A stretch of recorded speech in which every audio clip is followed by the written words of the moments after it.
Hello, everybody. Welcome back to the Dual Screens podcast. I'm one of your hosts, Stephen Fontana, and with me this week, as always, is every week. I'm the only one that doesn't join him sometimes, but he's always joining me. He's Andy Asimakis. How you doing, bud? Maybe I should give the intro and say, with me this time is Steven. Yeah. Sometimes he's not here. But here's the thing, Andy, okay? When you start the show, you're like, hello, and welcome to another episode of the Dual Screens podcast. You know what I mean? You need that energy, bro. That is, I would say, you need that energy. The worst impersonations of me I've ever heard. Steven, this is going to be the Reese's Peanut Butter Cup of episodes. Interesting. This is taking two amazing things and smashing them together. Horror and roguelike are coming together to make an amazing little game that we all love so much. Yes. Well, of course. And joining us this week is Gabriel Caruso, developer of Papercut Mansion, a roguelike horror game about a guy lost in a mansion where everything is made out of cardboard. Gabriel, welcome to the show. Love it. Hey, what's going on? We're very excited to have you here. This is going to be dope. If I sound different, folks, my microphone literally just broke. Little piece is now rattling inside the microphone. So Blue Yeti is going to be getting a phone call from me. But you're going to Twitter complain? I'm going to I am going to Karen the shit out of these people. No. It was really my fault. Cause I'm not using the proper mic mount for it. So like the dongle that I have into that port just wasn't secured correctly and I fucked it up. So hold on. I don't mean just my good mic. What were you saying? Shut up, Andy. So I'm using a Rock Band mic. So if I sound a little different, that's why. We went to the backup. This is the microphone I used on the very first episode of the Nintendo Dual Screens that we've ever done, ever. Our first ever podcast together. Quality insured. Yeah. Yeah. Is this why you sound like a rock star? It is. Anyway. Ladies and gentlemen, you're listening to the Dual Screens podcast, the world's #1 indie developer interview podcast, probably. The show, everyone. I love how your mic knew to cut you off when you went on that. In the high note. Yeah, that's the filter. We're not doing this. No one wants that.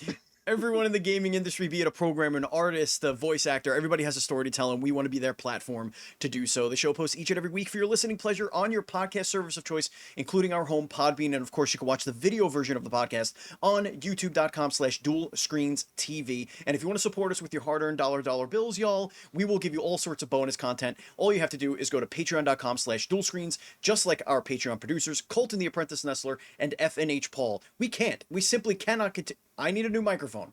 That's not going to happen without your support. So thank you very much for all of your support throughout the years. It has been an awesome journey up to now, and we do appreciate it oh so very much. But let's just dive right into the show, Andy. Do you have a nice little lead-off question for us to get us started here? Gabriel, how soon can we have you make some sort of Paper Mario horror game? Paper Luigi's Mansion. I feel like this is like a pitch. Like, here's a game I made that's horror and Paper Mario like. I would love to tackle like a horror Paper Mario game. How soon can we get that conversation going between you and Nintendo? Yes, we do have contacts at Nintendo. We do know a Miyamoto, as it were. Yeah, as soon as possible, I guess. I mean, there's gonna be a demand for that, right? I think people are going to love it. Absolutely. This game looks absolutely gorgeous. I'm not going to lie. I am blown away by your art design here.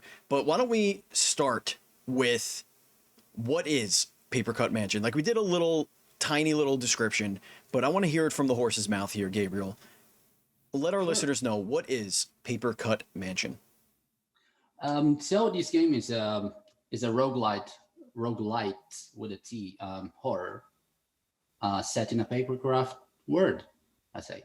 So you basically play as a detective, as a guy named Toby, and he's basically arriving at a mysterious mansion, and suddenly he realizes that everything is paper. He's made of paper, and he wasn't before.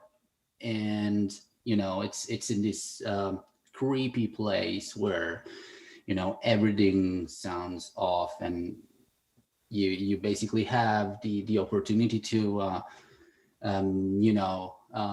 collect pieces of evidence during your run and discover what happened to you. So your goal is to understand what has happened to you and why you were turned into paper.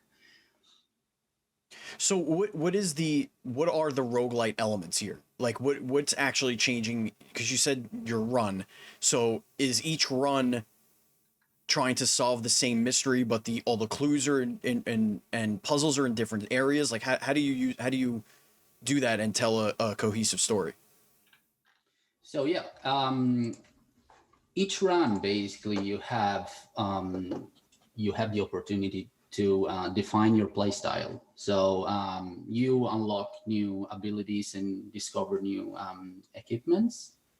So you have, every time you play, you start from the beginning if you die, and you have the chance to overcome the challenges, that these randomly generated world throws at you, if you know what I mean. So the roguelike element is basically you start a run, you play, you have to escape from each level, and by solving puzzles, by defeating enemies, and every level obviously is going to be more difficult than the one before. And as you progress through the story of the game, you find some upgrades, some perks. You shape your character however you like in order to become more powerful and defeat the enemies that are trying to fight you back. How does plumbing work in a paper cut world? Plumbing. Well, it doesn't, because I guess if there's water, you're kind of screwed. Yeah, things get mushy paper. quick. Is it also made of cardboard? Is it like blue cardboard? Is also made of cardboard, or like tinfoil or something? Oh yeah. So basically, the design of this game is a mix of paper and cardboard. So yeah. That's dope. Where did that come from? The idea of this very unique art style of everything has this cardboard diorama cutout aesthetic to it. Well, it was the beginning of this project. At the beginning, we were like, me and my programmer, we were kind of brainstorming because we wanted to create a game. We had in mind we wanted to make a horror game. So good start. Yeah. So we were doing like a game jam, and we haven't decided back then what the theme would have been. So I was in the process of moving home during these discussions, and I remember I basically found myself surrounded by cardboard boxes one day as I was texting him.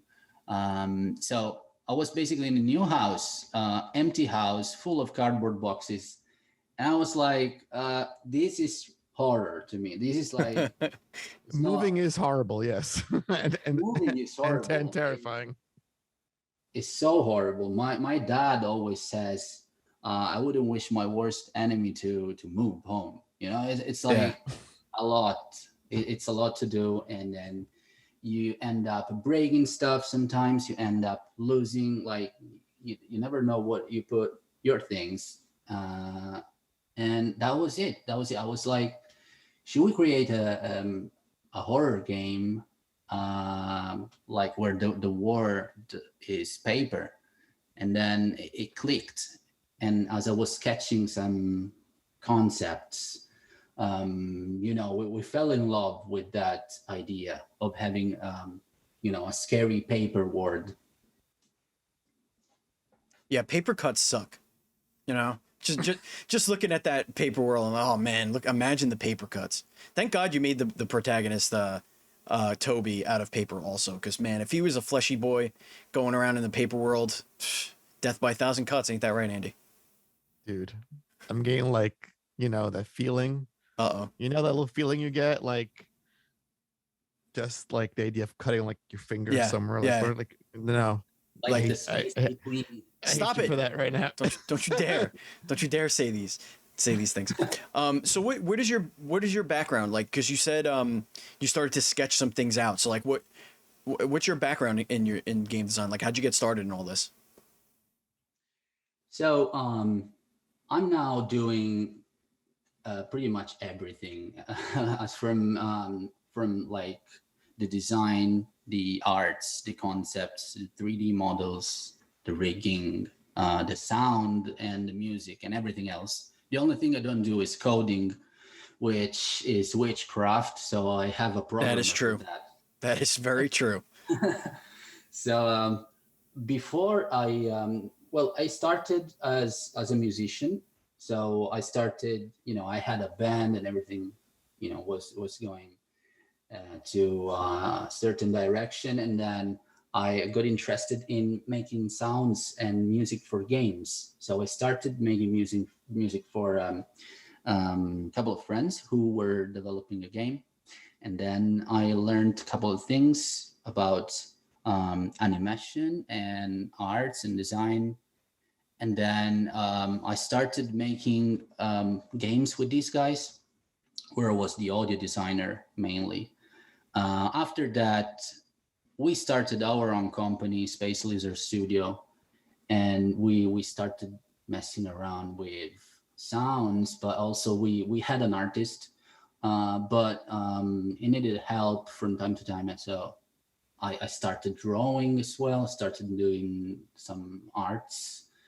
And after that, we basically released our first game, which was called Dragon Bros, on Xbox One and PC. And we ended up being like, me and the programmer left with, a couple of ideas that we wanted to create a new game. So we did. We did create Papercraft Mansion. And this is where we are. Awesome. Yeah, I mean, I want to take a step back a bit and like just again the visual look of this game and the aesthetic. When you had this game on the PAX show floor a few months ago, what was the reaction like when people first saw this thing? And because it looks like unlike any game you see on the entire show floor, and in general compared to most games. But what was the feedback you got from players like experiencing this game for the first time and getting their hands on it? What was that experience like? It was amazing, actually. I mean, we had so much positive feedback. People were like, as you said, I never seen something like that, and I want to play this.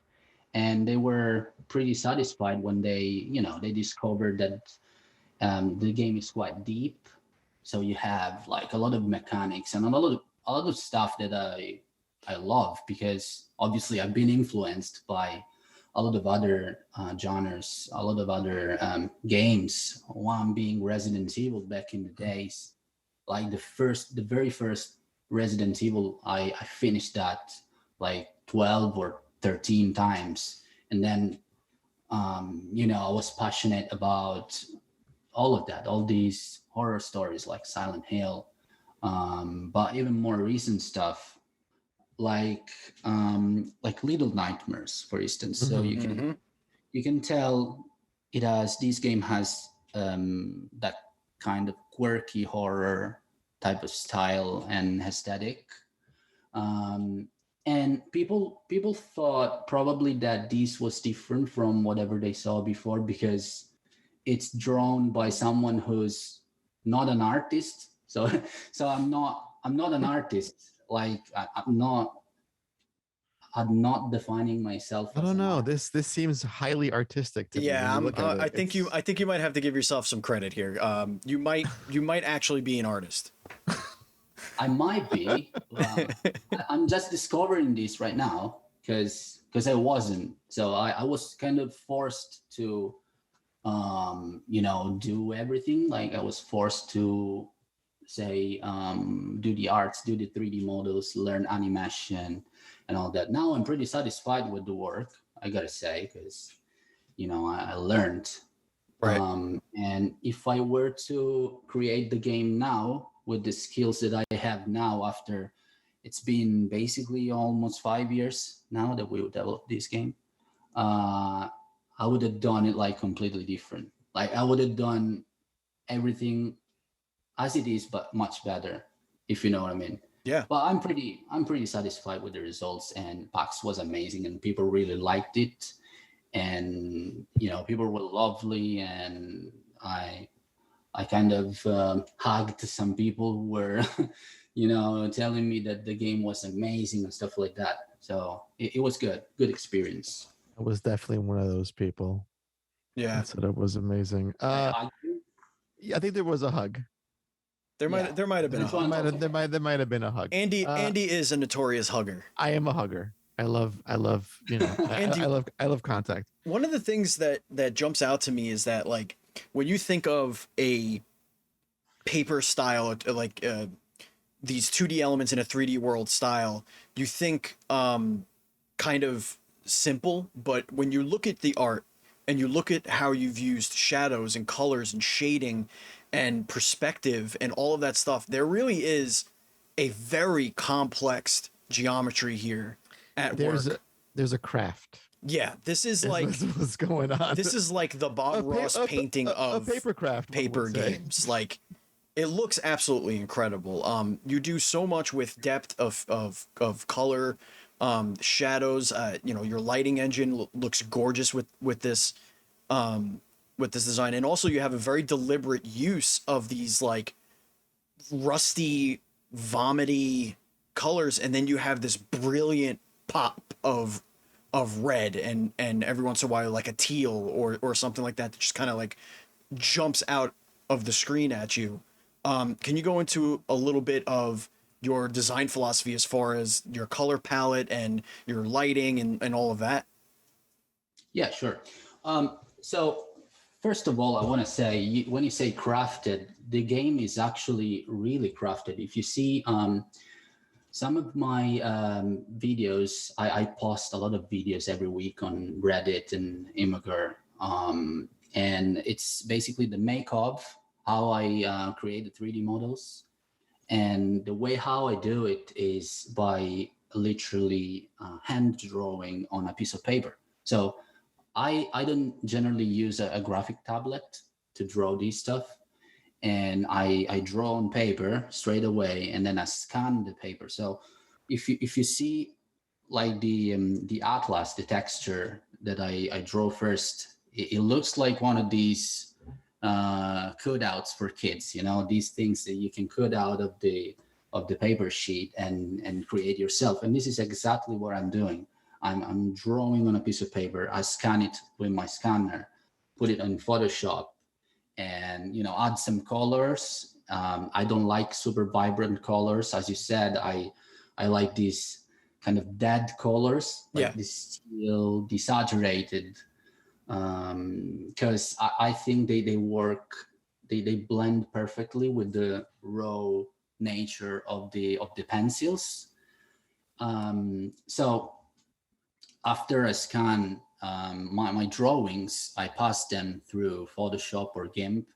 And after that, I create the 3D models from the actual texture. So I don't make, usually what artists do is they create a 3D model, and then after they have the complete 3D model, they draw the textures, they unwrap the model, and they draw the texture on the model. I do the opposite. And nobody does that. And people, like, when I post something online, they're like, all the other artists are like, oh, you're doing like the other way around. I never thought about that. And that's because I'm not an artist. That's because I started as a non-artist, and I'm using a totally different approach, if you know what I mean. So you're drawing all of the flat elements and then bending it to make them 3D? That's right.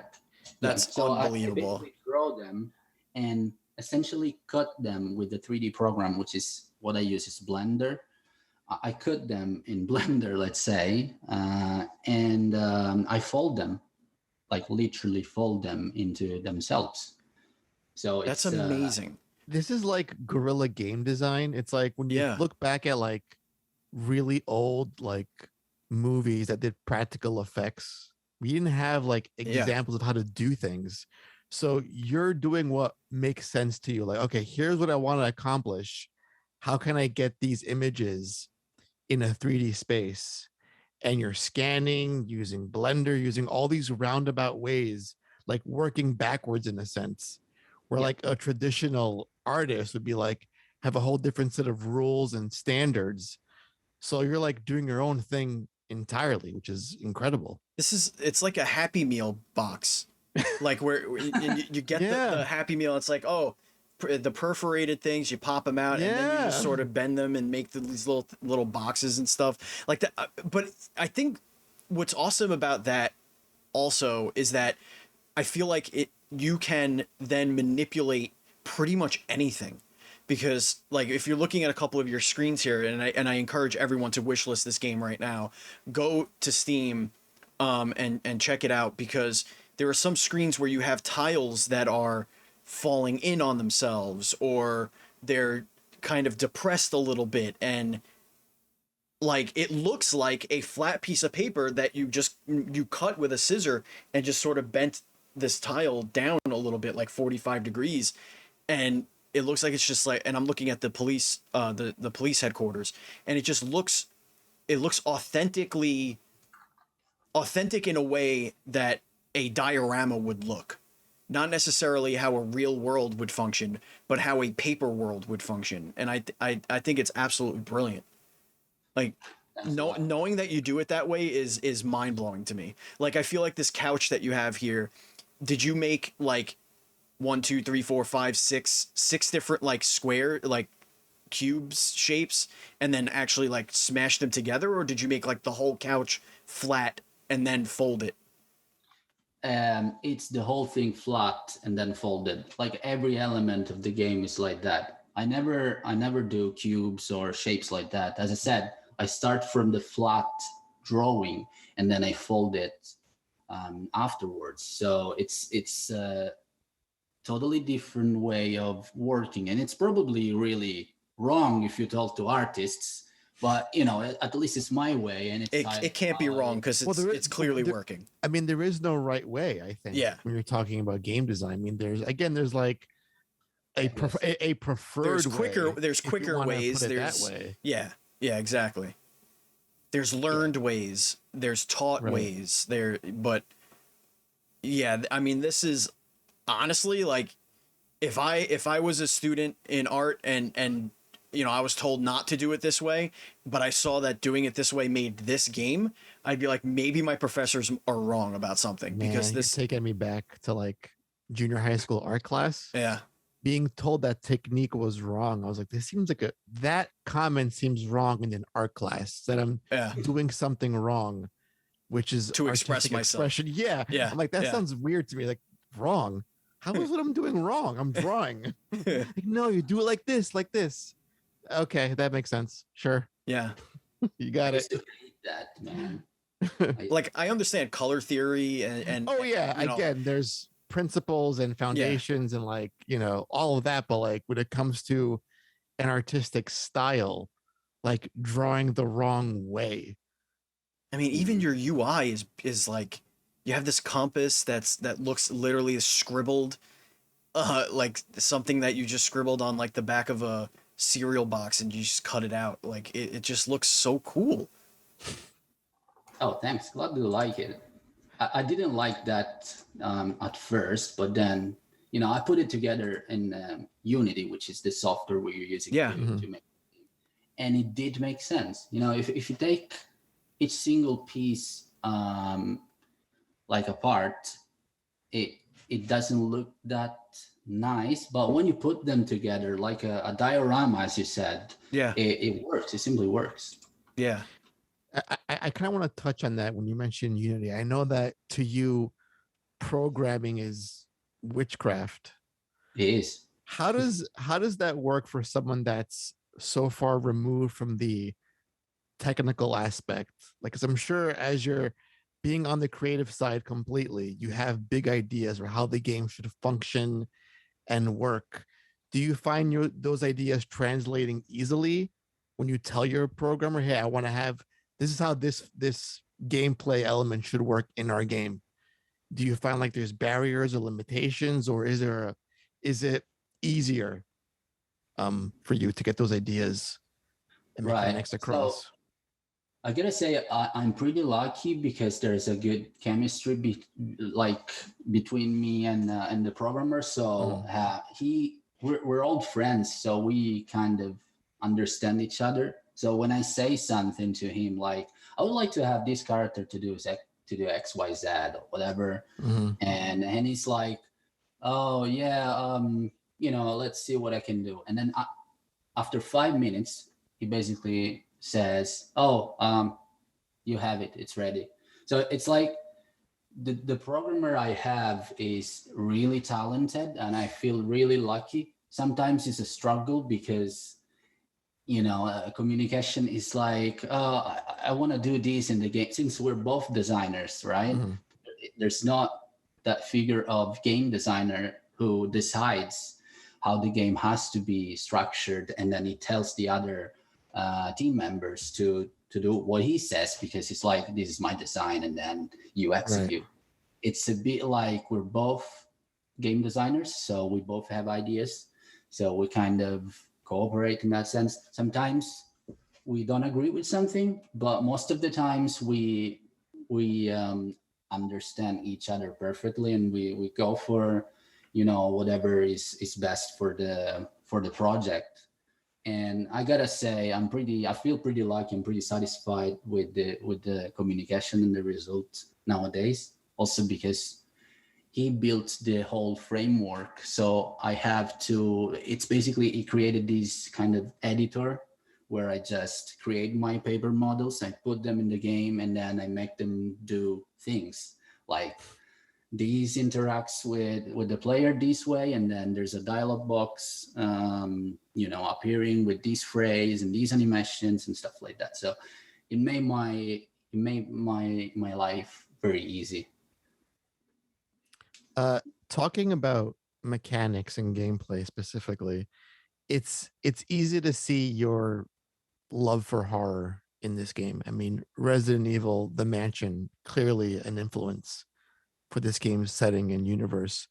When did the roguelike elements creep into the game design? Because this could have been a straight up horror game in a mansion with puzzles and on a much more linear path, but you chose to include these other elements, roguelike, into the mix. When did that come into the design element of Papercut Mansion? It's mainly because, and why? Yeah, it's mainly because I got to play a lot of roguelikes, like a lot of them, from Children of Morta, Dead Cells, and all these roguelikes that I love, and I'm passionate about them. And I like the fact that you take Resident Evil is an old school game, even though it's not a roguelike. But when you think roguelike, it makes me think of old school. It makes me think of difficult games, and I like difficult games. Games nowadays are too easy. I don't like them. Don't give me a game that is like, oh, you just start from point A, you have to get to point B, and then you have the story in the middle, and then that's it. Right. And then you finish the game, and there's nothing. Like, there's no replayability. There's no, like, I loved, for instance, and I'm not having a go at this game, right? But I really loved Little Nightmares. So the first Little Nightmares, it was so mesmerizing, so incredible.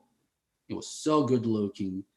And I played Little Nightmares for like 2 hours with my girlfriend, played Little Nightmares, got to the end. That was it. So I bought the game and I spent like 45 British pounds when it came out or something like that. Sounds about right. And then I remember if it was the price, but anyway, that's not the point. The point is I finished the game and I felt incomplete, if you know what I mean. I felt like, the story is over. Now I need to wait for the second one to come out because there's not much to do in this game. And that's why, I tend to make games now with a lot of depth so I can replay the game. And I want the game to be difficult. I want the game all the time, every time I play, to look different. Like every single element of this game is procedurally generated. So each room has different, like each piece of furniture will be differently placed into each room every time you play. And, it's always a different experience. And you have procedural puzzles. So the puzzles, I don't even know the puzzles. I'm the developer and I don't know the solution of the puzzles because they're randomized each time. And that's the challenge I put on myself, as a gamer and as a developer. Also, like Resident Evil, the first one, super big inspiration for me. Had, I don't know how many endings. I think it was 7 endings or something. And they were like live action endings. You remember this very? Oh yeah. How could you forget some of the best acting in all of video games? Exactly.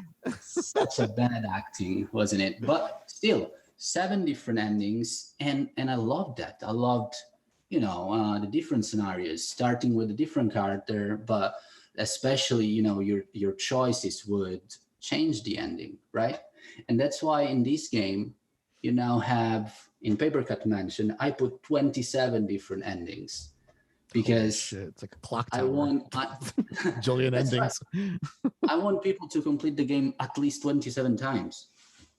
Is he asking too much? I don't think so. I don't think you're asking too much. Is the main question is your game going to want to make me play it at least 27 times to get all those endings? I think so. Right. Yeah. Well, what steps do you take to ensure that? Yeah. Sorry? Besides, I mean, you get me in the door with the look of it, but as Steven said, how do you make me want to keep playing this?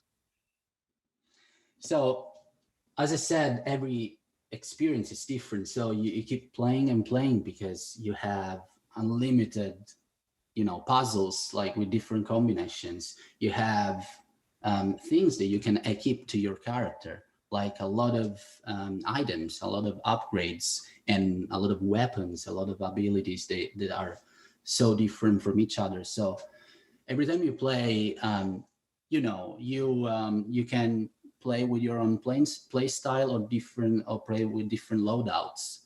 So you can try, this is my vampirism build with the shotgun and with the landmines.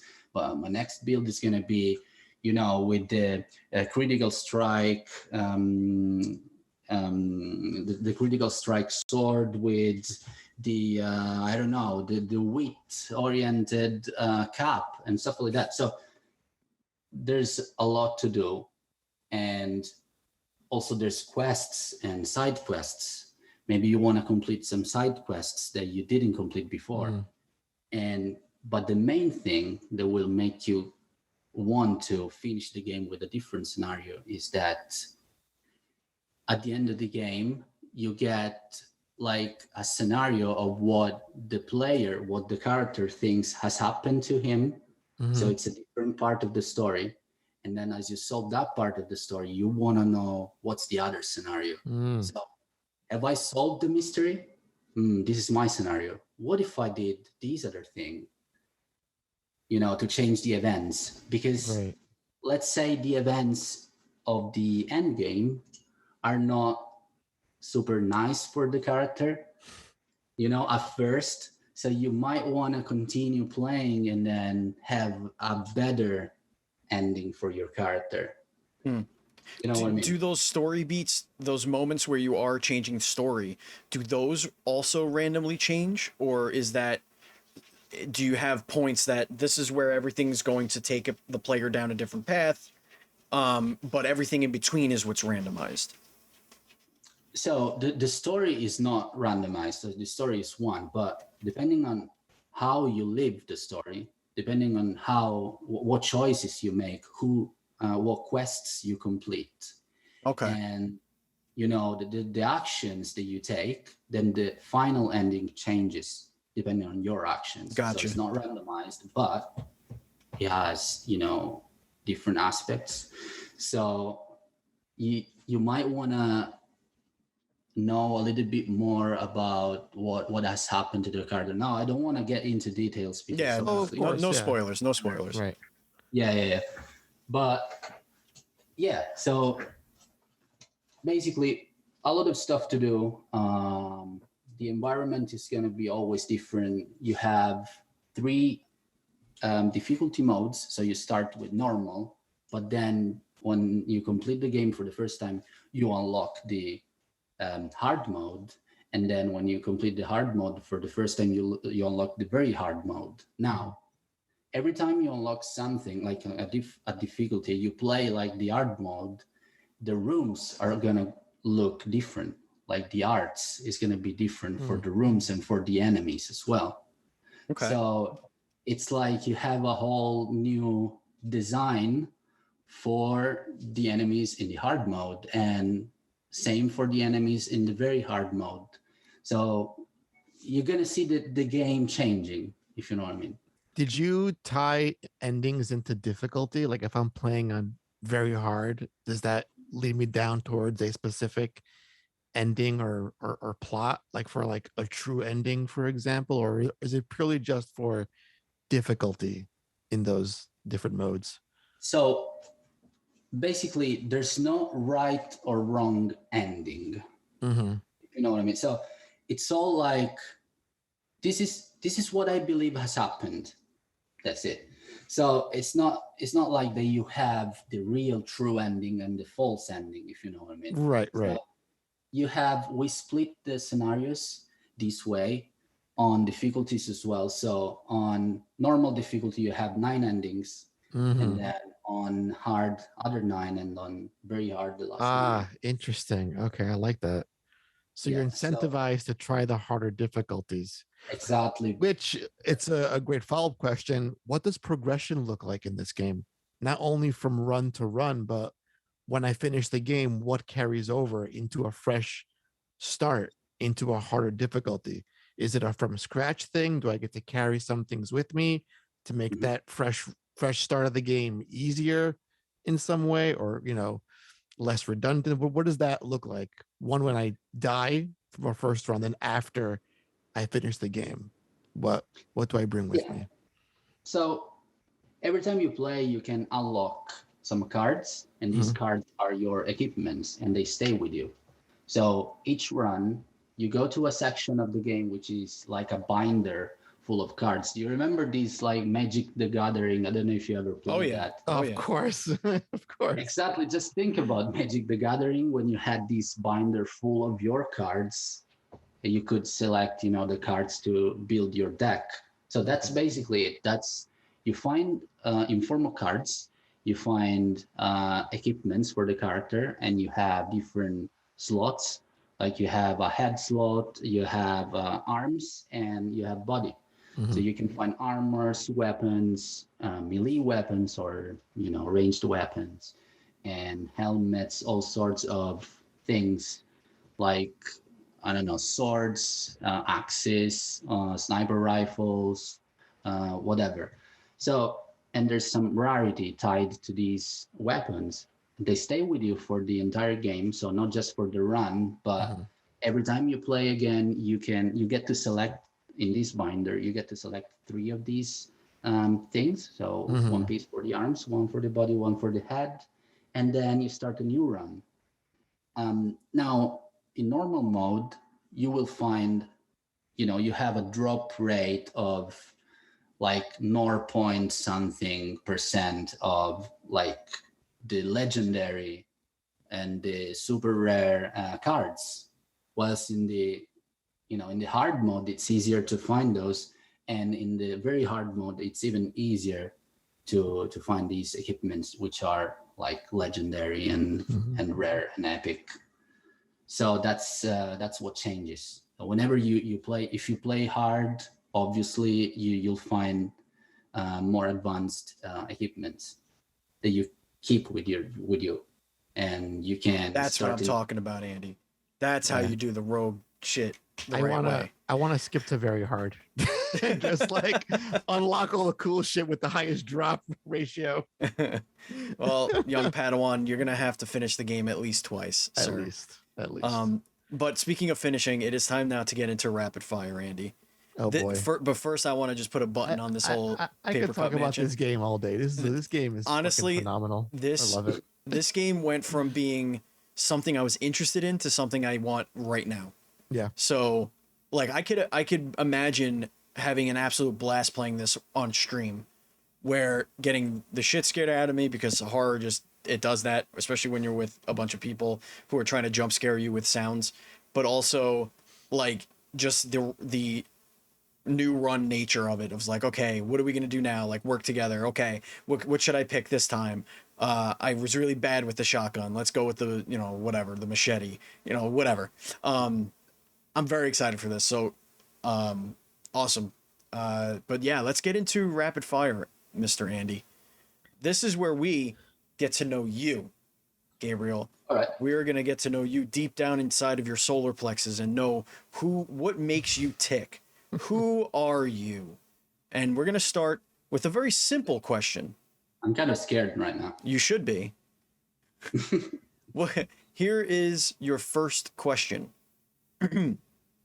Would you rather have the power of flight or invisibility? Invisibility all the time. All the time. All the time. Okay. Wow. Yeah. I mean, all the time have the power to switch into invisible. Sure. Sure. Yeah. Absolutely. That type of thing. Okay. Gabriel, what is one of your irrational fears? Irrational fears. Yeah. Well, then will be paper cuts. You can tell. That's a very real fear. Okay. Yeah. Those suck. They're crazy. Yeah.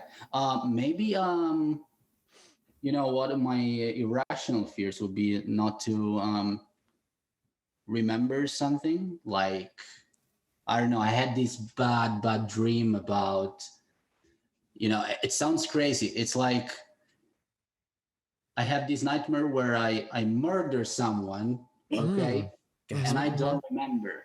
And it's like, oh, but did I actually murder someone, or was it a dream? That kind of thing. Shit. That's a fear. So you wake up wondering if you've really killed someone? The dream felt that real to you? That kind of thing. It's like, for 2 seconds, I have that. Sure, yeah. Right. Yeah. But then I know deep down that I didn't kill anyone. Maybe. Yeah. Maybe. Yeah, maybe. It's like when you wake up, is it Thursday today or like Saturday? You're not sure if it's when did I kill like a work day. It's like, did I kill someone today? Or no, that was a dream. Oh, I've had those, but like for other things. Let's stick with fear here. What is a food that you fear? A food that I fear. Yes. Well, milk, dairy. Oh. Because I'm lactose intolerant. Oh, baby. Yeah, so dairy. See, we're getting to know you. I now know things about you that I didn't know. You want to be invisible because you're a thief and you like to steal things. And you are a lactose intolerant. So there you go. I know a lot of things now. Yeah. So let's say I won't turn invisible and milk a cow, if you know what I mean. I get you. I wouldn't do that. Yeah. No, you use it to hide from like a dairy farmer. You just like turn invisible, like when the milkman comes by. I don't know what year it is, but like when the milkman comes. What year is it? So when you say dairy farmer, do you mean like a dairy farmer or a farmer made of dairy? Like, oh boy, see, that would be horrible. Is that like your pyramid head? A guy made of like cheese? Paper cut farm. It's happening. Paper cut farm is happening right now as we speak. There's a guy made of cheese which is chasing you. It's a bit like the enemy pyramid head. No, the puff thing in the marshmallow guy from Ghostbusters. Yeah. But just imagine him made of dairy, like made of cheese. That's horrible. That's terrifying. What was that? I was thinking of like a cheese head, like pyramid head, like a giant cheddar cheese head, like a triangle slice of like a wedge, of Swiss chasing you with a shard of Cheetos or something. Yeah, it's a cheese knife, Steven. He's a giant oversized cheese knife. Of course he does. That's his weapon of choice. Of course he does. Who the hell's turn is it here? It's your turn, Andy. It's my turn. Would you say that do you scare easily? Like if I was to try to scare you, do you scare easily? Or do you think like you're more having been exposed to horror, are you less susceptible to fear? No, I don't think you can scare me easily because I'm usually the guy who makes the pranks, like the scary pranks. Love I it. sometimes hide in my wardrobe and I wait for my girlfriend to walk in This the dark. explains the invisibility. Everything you can connect the dots now. Right. No, but yeah, not really. Okay. Yeah, I feel like I'm the same way. I like to induce fear than be fearful of things. I like it. Go ahead, Steven. Pancakes or waffles? Oh. I guess pancakes. Mm-hmm. Yeah, you can do more things with pancakes.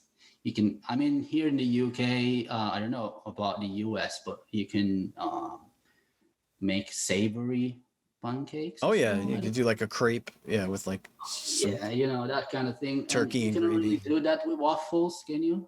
Or maybe yeah, we do chicken and waffles here. All right. We do like the fried chicken, waffle, a little syrup and butter. It's good. It's real good.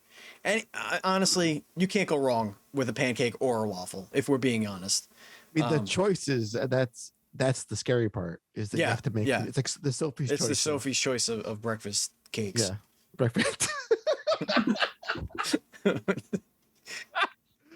That's the best sentence ever. Gabriel, if you could bring back and revive a long lost horror game franchise, which one would that be? Long lost horror franchise. Okay.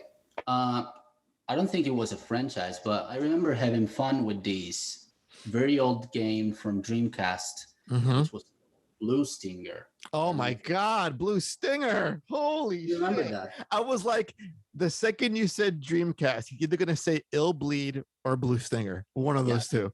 Ill Bleed was so fun as well and different. My God. I loved it. But one of my Blue favorites Stinger of all was time. a bit more action, and then the story was more like a mix between maybe a Resident Evil thing and something like alien mystery. Right. It had some like prehistoric mysticism, dinosaur crap going on in there, and alien stuff. That was an interesting game. It didn't play that well. It was a bit clunky, but still, it has the charm of like a Dreamcast. What a Dreamcast game like is and represents. So, that's a good choice. I thought that the design of that game, in a way, probably influenced Dead Space. Oh yeah. Like the monsters, they look similar with the extra arms on the back. Right. Oh wow. Shit. It's a conspiracy theory, right? But I think they were influenced by this game. And I loved that space as well. Listen, it's a great day when I'm reminded of Blue Stinger. So thank you for that. This has been made an exceptional day because you mentioned Blue Stinger. Love it. All right, let's get. I'll do one more, and then Andy, you can take us home with the final question. You got it. Let's see. Would you rather explore an uncharted planet or an uncharted dimension? Right. I'm probably biased right now because I recently watched the Multiverse of Madness. Okay. So I'm very curious about other dimensions, right? And also, as a big fan of Sam Raimi and Evil Dead, like Evil Dead is probably my favorite movie of all times, and so good. Seeing like traveling in different dimensions, that really intrigues me. So yeah, I'll go dimensions. For that. Have you seen Doctor Strange 2 yet, Steven? Yeah. God, that thing has you can look at it and know it's a Sam Raimi movie. See, I'm not like if you see his work, I'm not an aficionado of his work. It's all over that goddamn film. But it's everywhere. I could tell you one thing. That is as close to a Walt Disney / Marvel horror movie as I think you'll get. Like, some of that was like real spooky, but it was dope. Yeah. I guess the first 20 minutes of the movie, you watch the movie and you're like, but where is Sam Raimi? Where does he, start with the cool stuff? And then the first 20 minutes is like, oh, this is a Marvel movie. But after that, it goes berserk. Like, it does whatever the hell it wants. Yeah.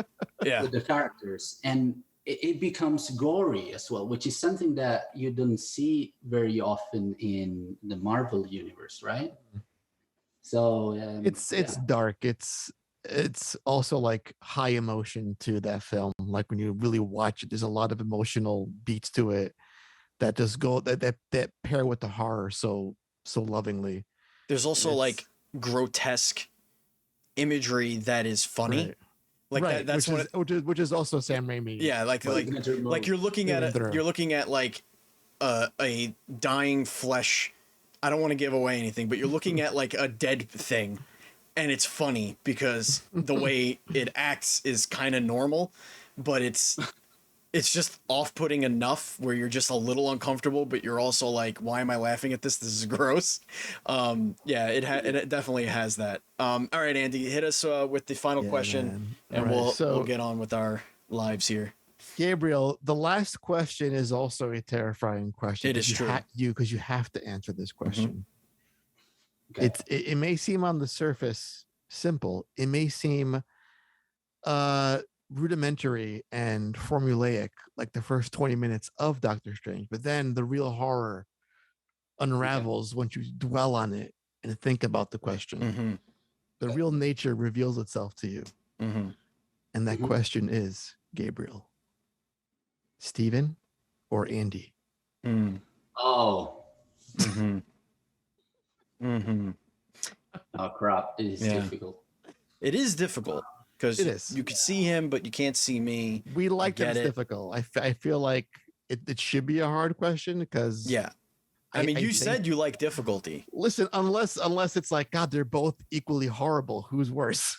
The context of the question, which there's none of, that we tell you anyway. I think I can see you guys since like this situation, right? I have one guy on camera, the other guy is not on camera. So I think of you two as a symbiote, like Venom. Oh, okay. Fascinating. Yeah. So it feels like, from my perspective here, you guys, it feels like Steve is Andy and Andy is Steve. Wow, that is an answer. From where I stand, like what I see is like the symbiote. Yeah. Maybe you are Standy, Sure. Standy. Wow. I was not expecting such an answer. That is, and we're definitely leaving on that one. Yeah. This is even though those who know us, I think I'm more of the ravenous symbiote than Eddie Brock. That's definitely Steven. Yeah, maybe. I don't know. We'll see. Well, because I don't know. I feel like you would be more accepting of a symbiote than I would. Oh, I would take it instantly. Yeah, so I think I think you're more you're more Carnage than Venom. I'm more like Spider-Man black suit, like really reluctant, and it eventually like corrupts me, and I'm like, I need to get rid of it. And like neither of us are Eddie Brock. The corruption. You're embracing the corruption. Yeah, he embraces the corruption. I think it's cool, but I don't know. So yeah, Gabriel, maybe you're the Eddie Brock of the situation. you could control it better than we can. Ladies and gentlemen, that's going to bring us to the end of the show. Thank you so much for watching and listening. If you want to follow us on social media, we're at Duel_Screens. I'm at BatChild27. Andy is at PantsGuy. Our Facebook group is facebook.com/groups/DS podcast. And of course, again, as a reminder, you can go to patreon.com/Duel Screens. and support us with literally as little as $1. It all helps, and we appreciate it so very very much. And you get into our Discord if you support us at any level, so you can hang out with us, former guests, other Patreon supporters, all that fun stuff, and it's a great time. Gabriel, where can everybody find you? Where can everybody follow Papercut Mansion and of course Space Lizard Studio? I guess Facebook page. So please follow us on Facebook, as I post a lot of videos about myself making stuff on paper. And I guess Facebook and maybe Instagram, Space Lizard Studio. And yeah, these are the main two channels I use. I'll add that to our list because we had your Twitter page and your website and of course your Steam page, which of course, ladies and gentlemen, go to the Steam page. List this thing immediately. Like do it like right now. Stop being a little bish, okay? Go there and do the thing. Gabriel, thank you so much for joining us. It was an absolute pleasure having you here this week. Pleasure was mine. Really, guys, I love you. Awesome. We love you too. We love you too, buddy. Thank you, Andy. Thank you, Gabriel. Thank you, listeners. Thank you, viewers. And as always, please be excellent to each other.